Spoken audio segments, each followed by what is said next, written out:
Hi there, I'm Drew Badger, the world's #1 English fluency guide, and in this video I'm going to share some slang names for popular American brands. I'm always telling students that you have to learn like a native speaker if you want to speak like one. And part of this means learning the actual vocabulary that native speakers use.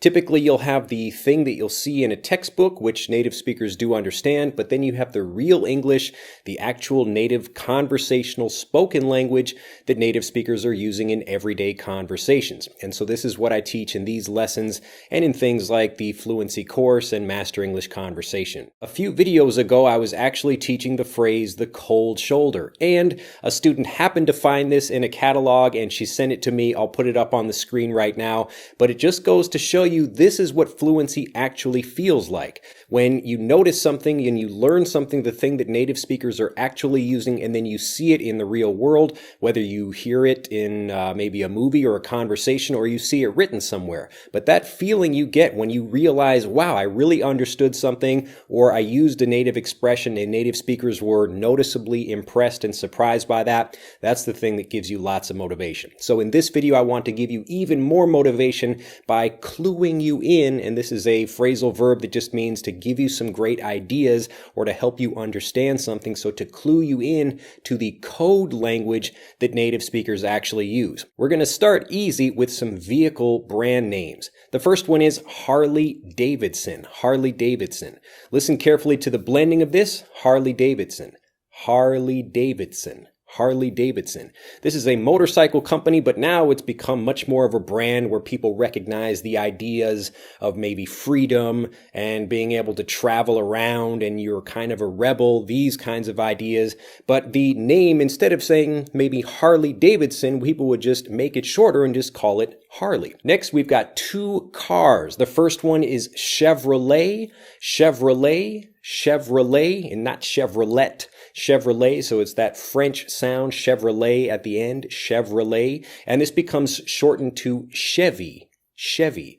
Now, this was actually something that the company itself didn't want people calling it. They were thinking, well, Chevrolet is supposed to maybe have a more impressive sounding name, a more maybe like luxurious kind of sounding name, so they didn't like people calling it Chevy. But the problem with that is that when they tried to remove or stop people from using the name Chevy, consumers got really upset about this. And this is because the brand is actually controlled in the mind of the consumer.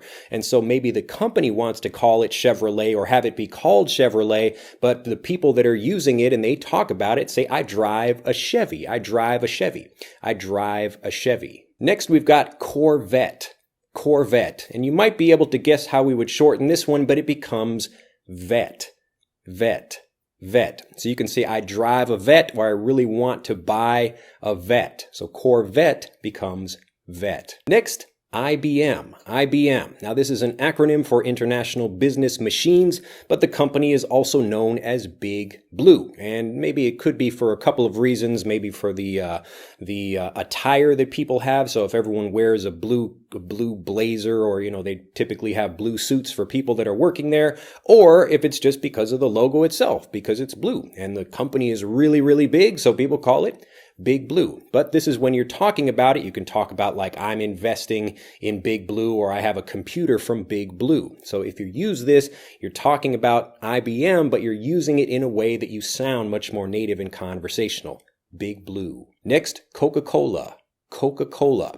Coca-Cola is shortened to Coke, and actually when this is in maybe different parts of the United States, you would talk about a soft drink in general, so a carbonated beverage with the little bubbles in it. But in many places in the United States, a carbonated beverage is known as a pop, a soda, or a soda pop, or even other names, but those are the most common ones. But in some places, any kind of carbonated beverage might be called a Coke. So someone might go into a restaurant and say, can I have a Coke? But they don't actually mean a Coca-Cola, they mean some other kind of drink. So they're asking maybe, oh, what kind would you like? So that's how powerful the brand of Coca-Cola has become, but people use the term Coke when they're talking about it in just everyday situations. Yeah, can I get a Coke? Can I get a Coke? If you go to a bar, someone might order, or you might order, a Jack and Coke. And this is also that same abbreviated, a Jack Daniel's whiskey and Coca-Cola. So a Jack and Coke. And just means instead of ordering a whiskey with some Coke in it, or some Coke with a little bit of whiskey for most people, you would order specifically this brand name of a Jack and Coke, Jack Daniel's whiskey with Coca-Cola. Next, American Express. American Express. Listen carefully to how this blends. We've got that last sound of the N from American and the E from Express. American Express. Nixpress. Nixpress. American Express becomes Amex. Amex. When we're talking about paying for something and people are at a store, hey, do you take American Express? You can say that, or you can say, do you take Amex? Amex. Amex. It's similar to Federal Express, which shortened its actual name to FedEx. FedEx. And the same way we have that blending for American Express, we have Federal Express as well. FedEx. FedEx. FedEx. Next, we've got Charles Shaw wine. This is a very popular, very cheap wine, and it's come to be known as $2 Chuck. $2 Chuck. So let's break this down a bit. Now, a buck is another term for a dollar. So if something costs $2, it costs $2. Maybe you have the same thing in your native language where you have more than one term for money. So we can talk about money, greenbacks, frog skins, cheddar, bread, all kinds of different things that actually just mean money. But buck is a very common one, and you'll hear this used a lot in commercials and everyday conversations. So $2 Chuck, Charles becomes Chuck as just like an everyday conversational thing. So the same way that maybe Bill is a shortened form of William. So William Clinton, William Jefferson Clinton, the president or the ex-president, is known as Bill Clinton. So the same thing, Charles becomes Chuck. This is one thing that you'll learn about people as you meet more native speakers, or even just listening to people's names. To sound a bit more professional, you would say Charles, but maybe in a conversational way or a more friendly way, you would say Chuck. So Charles Shaw wine becomes $2 Chuck. Now getting into our last few, we have, instead of blackberry, crackberry. You may have heard this before, crackberry. So crack is a drug that's highly addictive, and people talk about the BlackBerry, which isn't so popular in use now. Some companies do use it, but a BlackBerry is an old device with, you got the actual keypad on it and people are typing their information in there. But just because it was so popular and so addictive, people were always using it, they called it a crackberry instead of a BlackBerry. A crackberry. Crackberry. Next, McDonald's, McDonald's, McDonald's.